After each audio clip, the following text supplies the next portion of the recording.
TV조선에 김무성이를 갑자기 왜 출연을 시켜요. 아, 이거 굉장히 뜬금없더라고요. 예. 네. 그 뭐 김무성이가 조선일보랑 아주 특별한 관계라는 건 알겠는데, 네. 아니 그래도 그렇지 지금 이 판에 김무성이가 왜 나서요? 음. 김무성이가 나서 가지고서 또 장동혁 대표를 마구 협박을 합니다. 그러면서 이 김무성이 하는 말이 그 뭐 일부 유튜브 얘기 듣지 말고 극우 어쩌고 저쩌고 하는 사람들 쓸려다니지 말고 장동혁이는 그저 한동훈이랑 이준석이랑 이렇게 저 손잡고 가야 된다. 유승민이랑 이렇게 얘기를 하더라고요. 네. 그러면서 특히 한동훈이는 자기가 본 정치인 중에 진짜 스마트하고 뭐하다 뭐 이런 얘기까지 한단 말이에요. 근데 그건 뭐 TV조선이 시청률을 올리려고 김무성이 데려다가 뭐 그렇게 얘기했다. 그 조선 TV조선은 지금 뭐 한동훈 똘마니들이나 보는 언론으로 지금 전락한 지 꽤 됐으니까. 아, 요새 모든 프로그램 시청률이 정말 심각할 정도로 안 나오더라고요. 이제 그렇게 하고 넘어갈 수도 있는데 네. 김무성이를 TV조선에서 불러서 그런 택도 없는 소리를 이제 만들어 놓고 난 다음에 그거를 인용을 해서 조선일보가 사설로 쓴 거예요. 그리고 또 기사도 막 대대적으로 내더라고요. 아니 그러니까 네. 그 완전히 지그들끼리 그 뭐 앞에서 땡기고 뒤에서 밀어주고 뭐 이러는 거 아니에요. 아주 전형적인 자가발전 그 기사거든요. 그래서 야 이게 썩어도 준치라는 말이 예전부터 있지만 네. 이거 조선일보는 좀 몰락해도 너무 심하게 몰락하는구나. 저는 좀 불쌍하는 느낌을 좀 가지고 봤어요. 네. 근데 저는 사실 시청자 여러분 공감하실지 제가 박사님 앞에서는 좀 이런 말 하는 게 부끄럽기도 한데요. 조선일보 사설을 보고 네. 제가 조선일보 가르치기 전에 자신부터 돌아봐라 이렇게 비판하는 네. 글을 써놨고요. 잘하셨어요. 이 글 쓰는 데는 10분밖에 안 걸렸거든요. 네. 제가 글 뭐 빨리 쓰니까. 네. 근데 한 30분을 고민했어요, 박사님. 새벽 1~2시에. 네. 올릴까 말까. 아. 왜냐하면 저처럼 힘없고 백없는 원의 정치인한테는 조선일보랑 다른 이야기를 대놓고 하고 공개적으로 조선일보 비판한다는 게 아직까지도 좀 무섭고 두려운 게 좀 있거든요. 예, 솔직히. 예. 그리고 이거 한마디 썼다가 난 이제 TV조선이나 종편 프로그램은 이제 안 불러주겠구나. 그런 마음이 또 방송하는 사람으로서 드는 거예요. 예. 그러니까 그 30분 동안 제가 이거를 올릴까 말까 하다가 솔직히 말해서 막 무섭고 두렵지만 나는 이제 그냥 우리 당원들만 보고 멸콩 시청자들만 보고 100만 당원들 믿고 정치해야지 내가 조선일보 기자들이랑 친하고 뭐 누가 밀어준다고 해서 뭐 국회의원 되는 것도 아니고 그냥 에라 모르겠다 나한테 잃을 게 뭐가 있냐라는 마음으로 올렸는데 예. 저도 그 정도면 대다수의 정치인들이나 국민의힘 국회의원들도 대부분 이 조선일보에 대한 또 조중동 같은 기성 언론에 대한 좀 무서운 마음이 좀 있을 겁니다, 박사님. 있죠. 그런데 그 일종의 그 환상에 대해서 두려워하는 거랑 비슷해요. 네. 사실 귀신이라고 하는 건 없잖아요. 네, 네. 없지만 어릴 때 귀신 때문에 막 자다가 가위 눌리기도 하고 밤길 걸어다니면 무섭잖아요. 갑자기 뭐 뒤에서 뭔가 뭐 하얀 소복 입은 사람이 왔다 갔다 하는 것 같기도 하고 막 그러잖아요. 저는 항상 혼자 밤에 다닐 때 찬송가 부르면서 뛰어다녔어요. 무서워가지고. 잘하셨어요. 네. 그러니까 우리 상상 속의 어떤 귀신이나 괴물과 같은 거거든요. 네. 실체는 별로 없어요. 네. 그러니까 저는 조선일보가 그렇다고 봐요. 조선일보는 누가 지금 조선일보를 보고서 영향을 받습니까? 누가 조선일보에서 뭐 한다고 해서 그 사람 안 되겠는데라고 누가 얘기합니까? 오히려 지금은 조선이 뭐라 그러면 이 사람 뭐 되는가 보다. 오히려 그럴걸요? 그러니까 지금 조선일보가 우리 장해찬 부원장을 막 비난하고 그러면 야, 이거 장해찬이 진짜 제대로 올바른 소리 하는 모양이네 라고 사람들이 생각할 거예요. 제가 훈장 받은 거예요. 아니, 그럼요.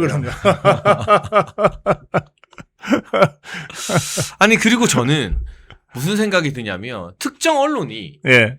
이 당 지도부의 당 운영이나 방향에 대해서 이렇게까지 꼬치꼬치 따지면서 감나라 배나라 하는 게 과연 언론 윤리상 맞는 것인가? 네. 평생 이제 방송과 언론을 다루는 일을 해오셨잖아요, 박사님이. 그러니까 당연히 언론이 비판도 할 수 있고 칭찬도 할 수 있지만 저 같은 일개 여의도연구원 부원장까지 들먹이면서 이래라 저래라 하는 게 굉장히 편집증적인. 그러니까 너 내 말을 이렇게 안 들어? 내 말을 이렇게까지 안 들을 거야? 하는 그 기싸움하는 모습으로 보여지더라고요. 그거는 이제 조선일보의 역사를 좀 보면 이해는 돼요. 네. 그러니까는 밤의 대통령이라는 별명이 그냥 나온 게 아니거든요. 지금 조선일보의 그 사주 중에 이제 원조격인 방우영이라는 사람이 조선일보를 운영할 때 나왔던 얘기인데 그게 1970년대예요. 그러니까 낮에 대통령은 박정희 대통령이지만 네. 또 전두환 대통령이지만 밤은 우리가 지배한다 뭐 이런 그 뜻을 갖고 있었던 말인데 네. 그러니까 그때는 조선일보가 사설 한번 쓰면 장관 날아가고 막 그랬어요. 네. 근데 지금은 아무 영향력이 없잖아요. 그야말로 아무 영향력이 없어요. 그러니까 이를테면 저 조선일보 사주나 조선일보의 뭐 논설위원이다 뭐다 하는 사람들 있잖아요. 네. 그때의 그 잃어버린 권력에 대한 향수에 젖어서 그냥 사는 사람들 같아. 그 시절 그 소위 네. 말하는 꼰대 마인드로. 그렇지. 네. 우리가 그때 그냥 사설 한 번만 쓰면은 그냥 다들 박살냈는데, 장관도 날리고 뭐 당 지도부도 뭐 이틀이면은 다 날려보냈는데, 요새는 아무리 써도 이게 꿈쩍도 안 하네. 뭐 그런 아쉬움들을 가지고 있는 것 같아요. 아니 실제로 그런 게 이 조선 계열 유튜브에서 언급이 됐습니다. 그래요? 그 뉴스트라다무스라는 유튜브가 있는데요. 예. 그 유튜브를 제가 만들었거든요. 구독자 0일 때부터 제가 시작을 해서 제가 한 30만 넘게 키워주고 총선하면서 이제 그 프로그램을 하차를 한 건데. 네. 그러니까 제 피와 땀이 묻어 있는 프로그램이죠. 거기 이제 TV조선 기자들이 들어가서 진행을 하는데 한 달 유튜브로 좀 변질이 됐어요. 그래요? 진행자가 바뀌고 출연자가 바뀌면서 이 정호김 전 의원 불러서 이야기하다가 네. 옛날에는 조선일보가 사설 쓰면 당 지도부가 무겁게 받아들이고 무서워도 하고 그랬는데 요새는 안 그런다 이러니까 예. 막 거기 기자들이 흥분해가지고 장동혁 대표가 그래 잘못하고 있다 막 이러면서 막 훈계를 하더라고요. 박사님 말씀하신 그런 심리가 있나 봐요. 네, 그런 심리가 있어요. 또 그로 인해서 저것들이 선출된 권력도 아니고 누가 해달라고 부탁한 것도 아닌데 그들 스스로 뭐 권력체로 자임해서 지내온 세월이 수십 년이잖아요. 그러니까 그 권력을 잃어버린 데 대한 상실감, 뭐 박탈감 이런 것들이 꽤 있어요. 그런데 저것들이 좌파 권력한테는 그랬냐? 좌파 권력들한테는 겁이 나서 찍소리도 못해요. 그렇더라고요. 네. 아니 뭐 김대중 때, 노무현 때, 뭐 문재인 때, 지금의 이재명 보면 이것들한테는 꼼짝을 못해. 그냥 알아서 설설설설 켜. 오로지 그냥 만만한 게 뭐라고 그냥 국민의힘만 그냥 잡들이 하는 거예요.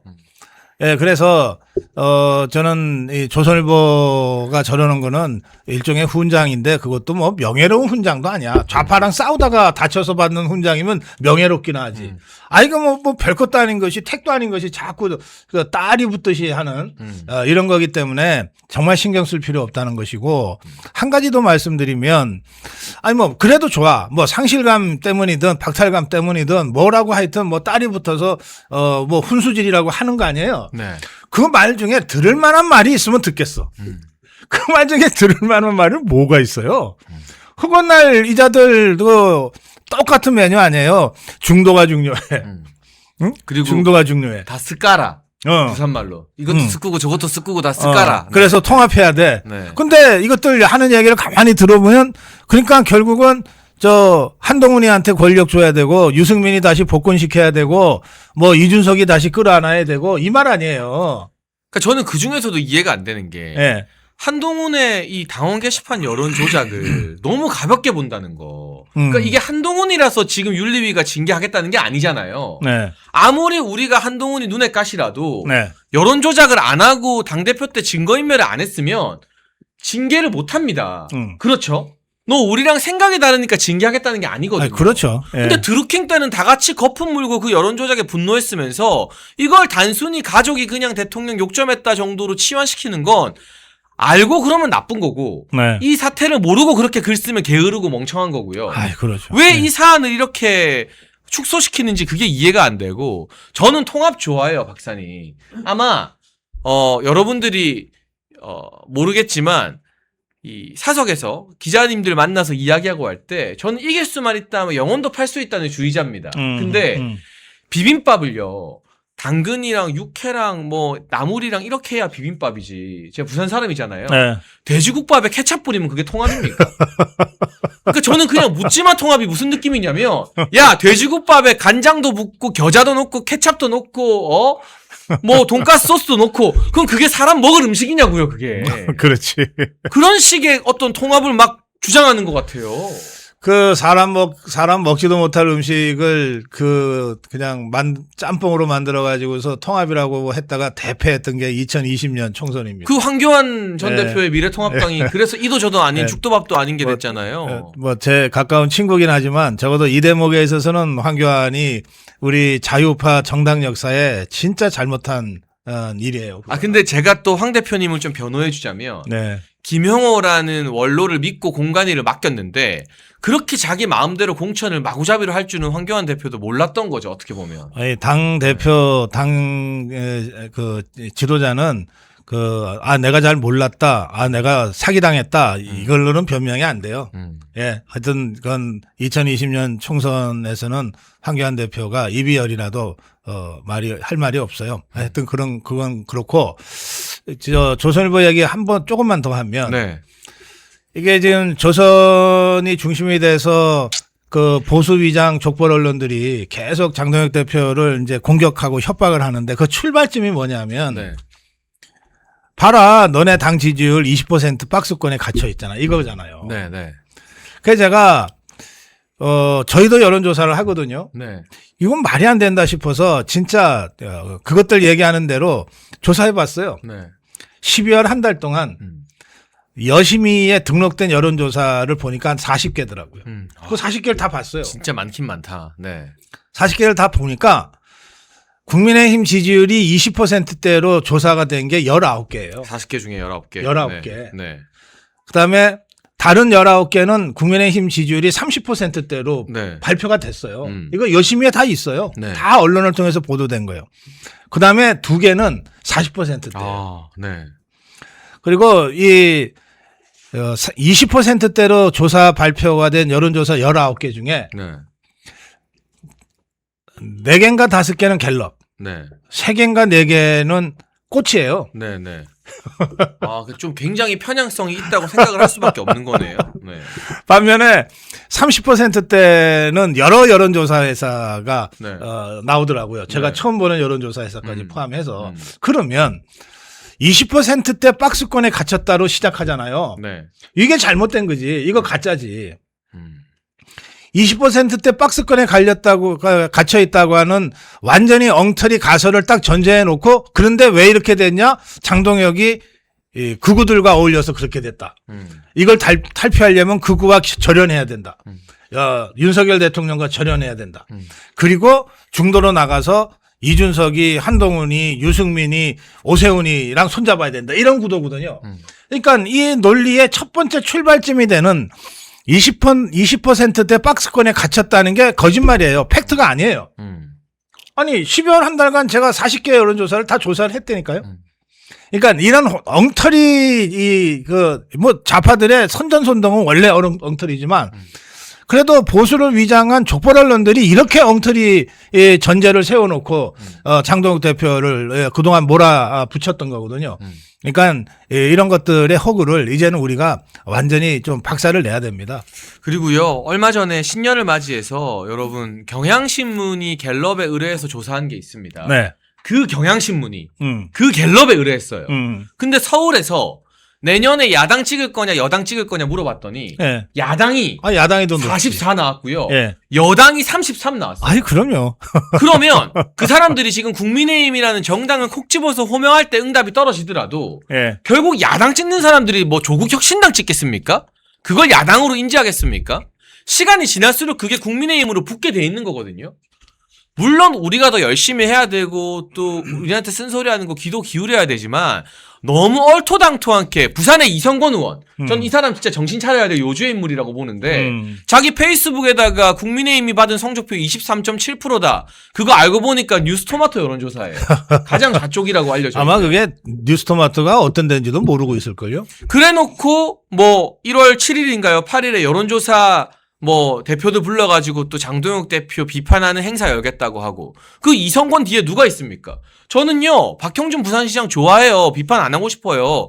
근데 이성건 같은 사람들이 그렇게 설치니까 자연스럽게 그 뒤에 있는 박형준 시장에 대해서도 이거 맞는 거냐라고 공격을 할 수밖에 없거든요. 이성건이가 박형준이 밑에서 부시장을 오랫동안 하다가 그 몫으로 공천받은 거니까요. 지난 이번에. 총선에 나갔죠. 자, 그런데 이제 부산 여론조사 얘기 나왔으니까 제가 오늘 본 부산일보 여론조사. 네. 거기 보면은 전재수하고 박형준이하고 뭐 저 조국이하고 뭐 여러 사람 나열해서 조사를 했더라고요. 봤습니다, 저도. 네. 거기 보니까 전재수가 1등이고 박형준이가 2등으로 나오던데. 네. 그런데 그 기사의 분석에 보면 이렇게 돼 있어요. 더불어민주당 지지한다고 응답한 사람의 85%가 전재수 지지를 했다는 거예요. 맞습니다. 네. 그런데 국민의힘 지지한다는 사람의 68%만 박형준 지지를 했다는 거예요. 네. 1대1 조사에서. 1대1 대결입니다. 그러면 부산은 어쨌든 국민의힘 지지가 조금이라도 더 높게 나오잖아요. 그렇죠. 여러 여론조사에서. 최근에 여러 여론조사에서 조금 높게 나오거든요. 그러면 똑같은 비율로만 지지를 하면 그러니까 국민의힘 지지자들 중에서 85%가 누가 됐건 박형준이 됐건 박수영이 됐건 누가 됐건 우리 쪽이 1대1 대결 구도를 할 때 찍는다. 저 더불어민주당이 85%가 저쪽에 전재수가 나오든 뭐 조국이가 나오든 찍는다. 이러면 우리가 질 리가 없죠. 그럼요. 네. 근데 우리는 국민의힘 지지자 중에서 68%만 박형준이에요. 그러니까 당원들의 마음도 지금 다 제대로 못 가져가고 있다는 뜻이죠. 그러니까 이 조사는 똘똘 뭉치기만 하면 이긴다는 거예요. 똘똘 뭉치면 이기는데 똘똘 뭉치지 못해서 진다는 건데 이때 똘똘 뭉치는 게 뭘 얘기하냐면 우선 우리 자유파 국민의힘 책임당원 국민의힘 지지자들만 똘똘 뭉치지 뭐 똘똘 뭉치면 이긴다는 거예요. 뭐 여기에 뭐 바깥에 이준석이니 한동훈이니 이런 것들 그 잡탕처럼 끼어들어서 똘똘 뭉친다는 뜻이 아니에요. 국민의힘 지지한 사람들, 그러니까 같은 여론조사에 나 국민의힘 지지합니다 해놓고 난 다음에 박형준이를 68밖에 지지 안 하는 거예요. 저쪽은 나 더불어민주당 지지합니다 해놓고 85%가 전재수를 찍는데. 그러니까 우리 지지층이 결집되지 못해서 지금 이런 일이 벌어지는 거거든요. 그러니까 장동혁 대표가 정확하게 그 방향을 보고 있는 거죠. 우리 지지층을 먼저 결집시켜야 돼. 그러면 최소한 영남권은 무조건 이기고 들어가는 거거든.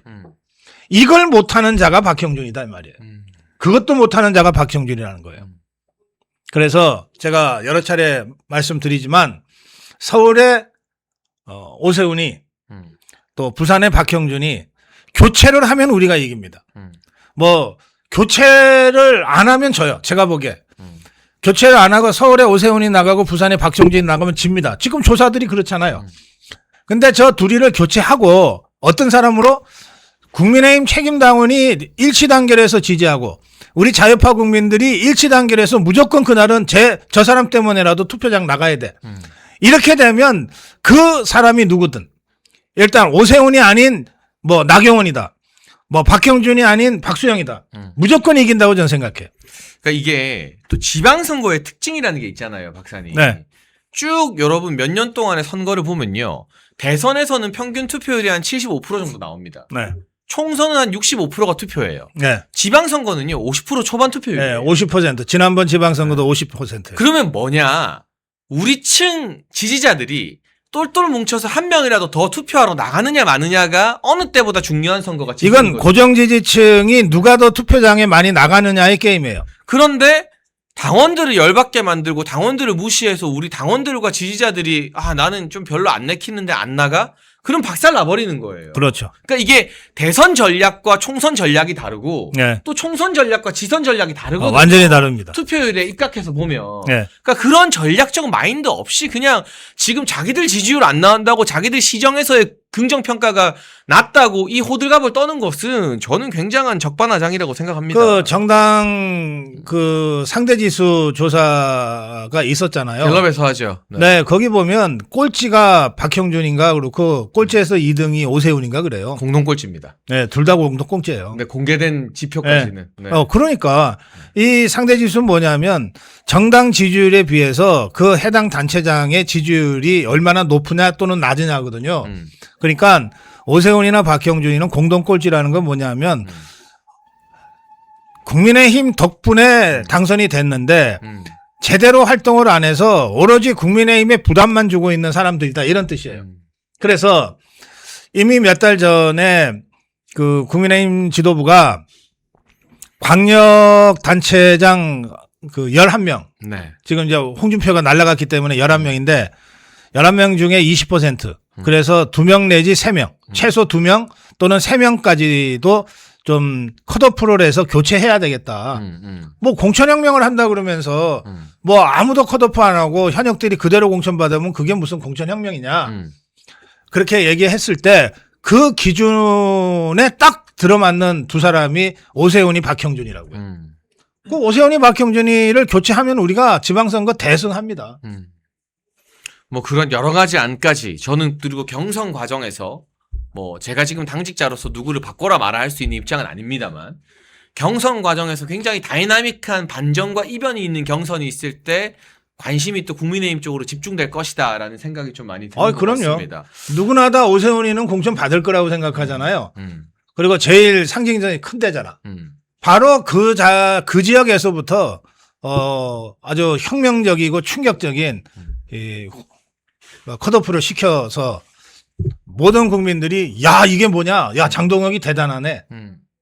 이 정도로 만들어 놓고 판을 우리가 주도해 가야 됩니다. 저는 이 방송을 지켜보는 또 많은 우리 좌파 기자님들이 있기 때문에 장해찬 부원장이 뭐 컷오프 하라거나 후보 바꿔야 된다는 이야기를 한 건 아닙니다. 저는 당직자로서 좀 다이나믹한 경선이 있었으면 좋겠다. 뭔가 이변이 등장하는 그 정도의 이야기로 제가 정리를 좀 하겠습니다. 그리고 안승일님 슈퍼챗 감사하고요. 저희가 지금 9,400분이 실시간으로 보고 있는데요. 좋아요와 구독 빼먹지 마시고요. 박사님과 진지한 이야기 하는 김에 요 이야기 하나만 더 해보겠습니다. 부산으로 한번 가서요. 오늘 김도읍 정책위 의장이 사퇴했는데요. 보니까 막 언론에선 이걸 확대 해석하는데 연말에 이미 당대표에게 보고를 했고 오늘도 사퇴하는데 인사차 최고위에 참석을 했어요. 그러니까 그거는 나름의 예의를 갖추고 합의된 사퇴인 거잖아요. 그렇죠. 그러니까 이게 아무래도 김도읍 의원이 부산시장 출마를 하려는 것 같아요.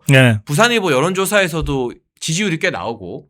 근데 제가 오늘 마침 점심을 부산의 한 중견 언론사 이제 높은 분이랑 먹었는데 박수영 의원은 왜 여론조사에 안 나오냐. 그러니까 아직 본인이 출마 선언을 안 했고 부산 언론들이 보기에 박수영 의원이 출마할지 안 할지 몰라서 그냥 후보군 자체에서 우리가 빼고 있다는 거예요. 근데 만약 박수영 의원이 출마 선언을 해서 후보에 들어가기만 하면 저는 순식간에 10% 이상 주요 후보로 쫙 올라간다고 보거든요. 저도 그렇게 생각해요. 이 부산의 경선판을 조금 더 흥미진진하게 만들기 위해서는 지금 여러 후보군 지금 나온 거는 이제 박형준 시장, 김도읍 의원, 조경태 의원 정도가 후보군인데 당원들의 마음을 좀 조경태는 더불어민주당 후보 아니에요? 아리까리한데 뭐 일단은 국힘 후보로 넣어서 여론조사는 하나 봐요. 이 당원들의 마음이 좀 잘 대변되기 위해서는 박수영 의원도 출마 선언해서 한번 뛸 필요가 있지 않을까요, 박사님? 지금 부산에 18개 지역구인데 그중에 17명이 국민의힘 의원인데 뭐 부산 분들조차도 부산 지역의 11명의 국회의원이 누군지 잘 모르는 분들이 대다수예요. 그 정도로 이 존재감들이 없어요. 부산에도 뭐 6선에 조경태도 있고 뭐 4선에 이헌성도 있고 뭐 있어요. 김대호비도 벌써 3선인가 4선인가 그렇잖아요. 그런데도 존재감이 없어요.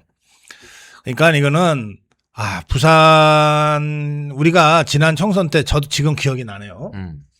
우리 장해찬 최고위원 컷오프 당하고 막 그런 그 선거 때 정말 부산 어렵다 그랬잖아요. 그래가지고 그 선거 일주일 남기고서 막 현장에서 부산에서 들려오는 얘기는 열석도 못 건진다. 큰일 났다는 거였어요. 진짜로 여론이 안 좋더라고요. 그렇죠. 현장 가서 보니까. 그런데 그 제가 3일 전 총선 3일 전이 주말이라서 주말 이용해서 부산 갔다 왔는데 그때 이미 움직이기 시작하더라고요. 아, 이거 낙동강 벨트까지 뚫려서는 안 된다. 그래서 불과 3, 4일 만에 10자리도 못 한다고 절대적으로 불리하다고 하던 부산이 불과 3, 4일 만에 표결집이 이루어져 갖고서 마지막에 딱 뚜껑 여니까 전재수 하나 빼놓고 17석을 다 이긴 거예요. 부산 사람들이 위기다 싶으면 우리 이 보수 중심으로 결집하는 그 에너지가 그렇죠. 있으니까. 네. 그 힘이 자유파의 힘인 거예요. 네. 그 힘이. 그러면 그 자유파 국민들이 정치의식이 낮아서 뭐 국회의원이 누군지도 모르겠다가 아니잖아요. 워낙 이것들이 하는 일 없이 반만 축내고 있으니까 관심들을 안 갖게 되고 그래서 누가 국회의원인지 모르겠다 이렇게 된 거 아닙니까? 네. 그런 상태에서 그나마 부산 시민들이 기억하는 이름이 몇 사람 있어요. 그중에 박수영이 들어가요. 그러면 이 얘기는 뭐냐면 박수영이가 뭐 사람이니까 뭐 찬반 논란은 있을 수 있지만 어쨌든 자유파의 관점에서 볼 때 기억할 만한 활동을 했다는 거예요. 그러고 보면 박수영이가 지금껏 한 번도 이렇게 삐딱선 탄 적이 없어요. 아주 크게 뭔가 노선을 벗어나거나 예. 그러지 않았다는 거죠. 예, 그럼요. 네. 윤석열 대통령 때부터 해서 지금까지 나름 일관되게 자유파의 길을 걸어왔어요. 그리고 또 국회의원을 지금 두 번째 하고 있는데 그 전에 가장 주요한 경력이 김문수 경기도지사 밑에서 정무부지사를 몇 년 했잖아요. 네, 네. 그러면서 이게 종합적인 행정에 대한 경험이 있는 거예요. 그러니까 그런 여러 가지 요소들이 결합이 된 데다가 저는 이 점을 좀 중요하게 생각하는데 우리 장해찬 부원장이 출마했을 때 그 캠프가 굉장히 젊은 캠프였잖아요. 그랬죠. 네. 예, 후보부터가 제일 젊으니까 당연히. 그런데 박수영 캠프가 굉장히 젊은 캠프였어요. 예, 기억하실지 모르겠는데. 네, 네. 그래서 이 박수영은 어쨌든 청년들과 호흡하고 청년들과 뭔가 일하는 데 익숙한 사람이다. 예, 그런 인상을 제가 갖고 있거든요. 네. 지금 우리가 그 전통적 지지층 말고 진짜 공을 들여서 결속시켜야 될 것은 이번에 계엄령 때문에 계몽된 1230 청년들입니다. 네. 이 청년들은 대선 때나 총선 때나 늘 투표율이 낮았어요. 근데 이 청년들이 자발적으로 자각해서 맞는 첫 번째 선거 아니에요. 이 사람들이 20대가 투표 많이 하면 많이 할수록 우리한테 유리해지는 선거가 무조건 되는 유리해지는 거예요. 네. 근데 이들이 처음 접하는 전국 선거라니까요. 네. 예, 그래서 저는 이 젊은 청년들과 호흡할 수 있는 그런 후보가 꼭 부산만 아니라 어디든 중요하다. 그렇게 생각하는데요. 그 점에서 박수영이 여러 가지를 잘 갖췄다. 그리고 자유파 국민들이 보기에 17명의 부산 지역구 국회의원 중에서는 그중 그래도 괜찮다. 그 평가될 만한 그런 정치 행보를 그동안 보여왔다. 그래서 저는 뭐 출마를 결심한 것으로 제가 들었는데 네. 뭐 아직 최종적으로 공식 발표를 하지 않았으니까 좀 신중하게 움직이는 것 같은데 출마 선언하는 순간 바로 양강으로 갈 수 있다고 생각합니다. 그러니까 저는 뭐 댓글에서 박수영 의원의 최근 발언 뭐 이런 거에 대해서 이러니 저러니 말씀해 주시는 의견도 많이 올라오는데요. 제가 무슨 말씀 드리고 싶냐면 여러분 마음에 100점 만점인 국회의원 아무도 없습니다. 장동혁 대표도 97점, 98점인데 제가 그럼 묻지마 지지하라고 하잖아요. 지금 다른 후보군에 비교해서 정치라는 건 결국 비교 우위거든요. 이 사람보다 부산에서 그래도 박수영 의원이 조금 더 낫고 우리 당원들의 마음을 좀 잘 대변하고 우리가 뭐라고 하면 귀 기울여 듣는 척이라도 한다면 그러면 힘을 실어주면서 지지하면서 설득해서 이런 부분은 더 잘하세요라고 바꾸게 해야 되는 거예요. 네. 그런데 60점짜리 50점짜리들 냅두고 80점 90점인 박수영 가지고 박수영은 100점이 아니야 그래서 못 믿겠어 해버리면 그러면 누가 그 자리 차지한다? 40점 50점 낙제점들이 그 자리 차지하는 거예요. 그러니까 제가 답답해서 늘 말씀드리는 겁니다. 지금 부산에 나오는 시장 후보군 중에 뭐 누가 더 최선일지 모르겠지만 적어도 지금 거명되는 사람들 중에서는 박수영 의원이 괜찮다는 이야기를 고 박사님도 하는 거고 저도 이야기하는 거거든요. 저 사심 없어요. 왜냐하면 제가 공천 취소됐을 때 박수영 의원은 정현욱 의원 편들었어요. 고등학교 후배거든. 자기들끼리는. 제가 사심 있는 사람이면 박수영 의원 안 봐요. 그렇잖아요, 박사님. 근데 저는 그 과거를 다 잊고 아무 사심이 없으니까 비록 같은 부산 동고 선후배라고 정현욱 의원을 밀어줬지만 제 개인적인 사심 다 내려놓고 지금 후보군 중에서는 박수영 의원이 제일 낫다. 그러니까 여러분이 박수영을 한번 기대해보라라는 말씀을 드리는 겁니다. 그리고 제가 봤을 때 박수영 의원이 확 치고 올라가서 양강 구도가 돼야 부산에 있는 정치인들이 당원 무서운 줄 알아요. 그 말씀하시니까 저도 박수영을 강력하게 비판했던 적이 있었는데 그 기억이 나네요. 그게 언제냐면 저 김기현이가 당 대표 됐던 그 경선에서 네. 사실은 나경원이 앞서가고 있었는데 여론조사상 압도적 1위였는데 결국은 드랍하잖아요. 네. 그때 그 초선들 한 50몇 명인가 연판장인지 뭔지 택도 아닌 거를 돌리고 그랬어요. 그랬었죠. 네. 그 주도했던 자 중에 하나가 박수영이거든. 네. 그래서 제가 그때 강력하게 비판했어요. 이런 제가 말을 못 옮기겠네. 이런 땡땡땡들아 뭐 이러면서. 네. 이 정치의 정자도 모르는 것들이 엉덩이에 뿔나서 뭐 하여튼 그렇게 제가 격렬하게 비판했던 적이 있는데. 저도 그때 김기현 대표 편들었다가 박사님한테 욕 많이 먹었습니다. 아, 예. 예. 그랬는데. 돌아보면 욕 먹을 만 했습니다. 예. 그건 그거고. 네. 예. 지금 현 시점에서 볼 때, 국민의힘에 소속돼 있는 정치인 중에 박형준을 제치고 네. 좌파의 조국이가 나오든 뭐 전재수가 나오든 우리 자유파 진영 전체를 결속시켜서 부산시장 압도적으로 승리할 수 있는 제일 가능성 능력이 있는 사람은 박수영인 것 같다는 게 제 생각이라는 거예요. 저도 예, 그렇게 그런 정도로 생각합니다. 참고해 주시면 네. 좋겠어요. 어느 정도 다크호스가 될 수 있다. 그러니까 누가 돼야 된다 말아야 된다가 아니라. 네. 그리고요. 저희가 이제 남은 시간에는 오늘 선임된 윤리위원 7인 이야기 조금 해보려고 하는데요. 그 전에 30초만 멸콩 천사와 관련된 광고 보고 올 테니까요. 여러분 보시면서 구독과 좋아요 눌러주시고요. 여러분 광고 나가는 동안 어디 가시면 저 그냥 집에 갑니다. 아시죠? 광고 하는 동안 꼭 구독과 좋아요 부탁드립니다. 잠깐 30초만 보고 오겠습니다. 우리 보수의 결집을 하기 위해서 멸콩TV가 멸콩천사라는 후원회를 만들었습니다.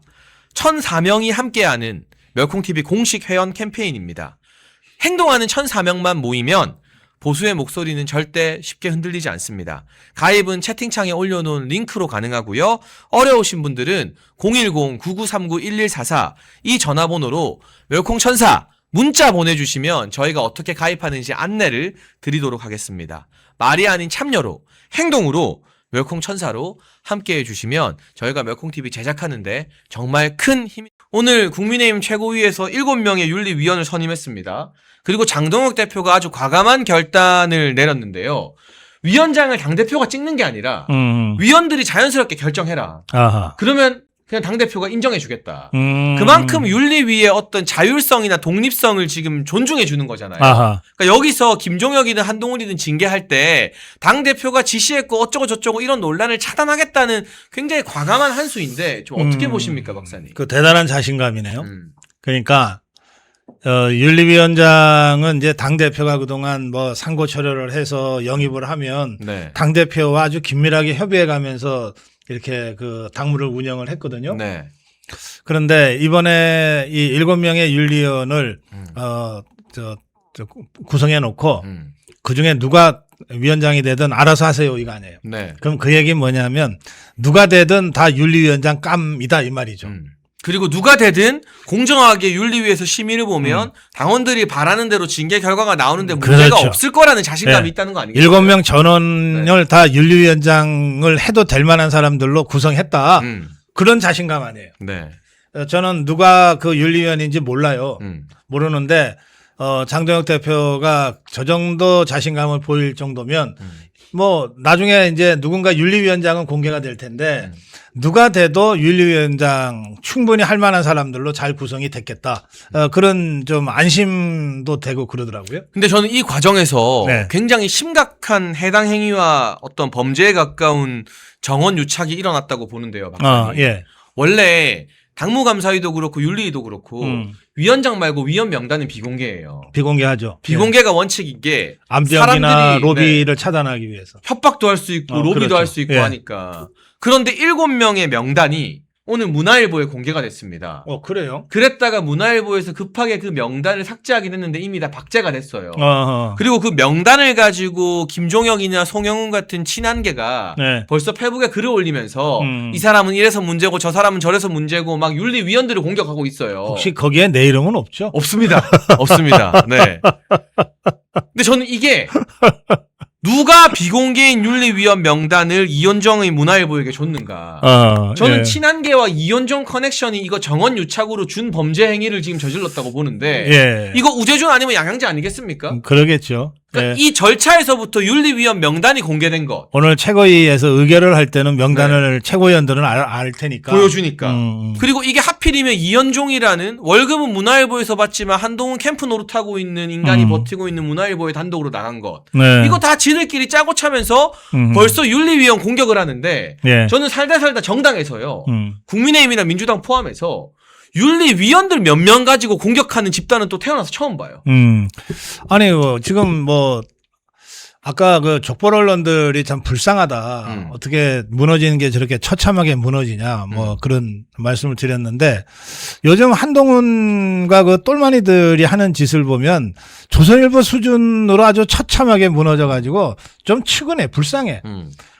아니, 그러니까 무슨 그쪽에서 나오는 뉴스라고 하는 게 우리 부원장께서 말씀하시듯이 정말 택도 아닌 뉴스들만 나오잖아요. 네. 거의 아주 엽기적인 뉴스만 나오잖아요.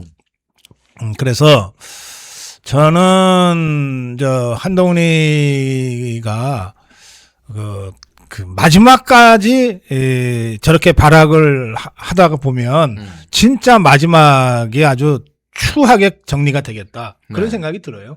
그러니까 이게 윤리위원들 중에서 이거 내가 한번 잘 들여봐야지 했던 분들이 지금 이제 임명되자마자 김종혁, 송영훈이 저러는 거는 한동훈 단톡방에서 지령 내려온 거거든요.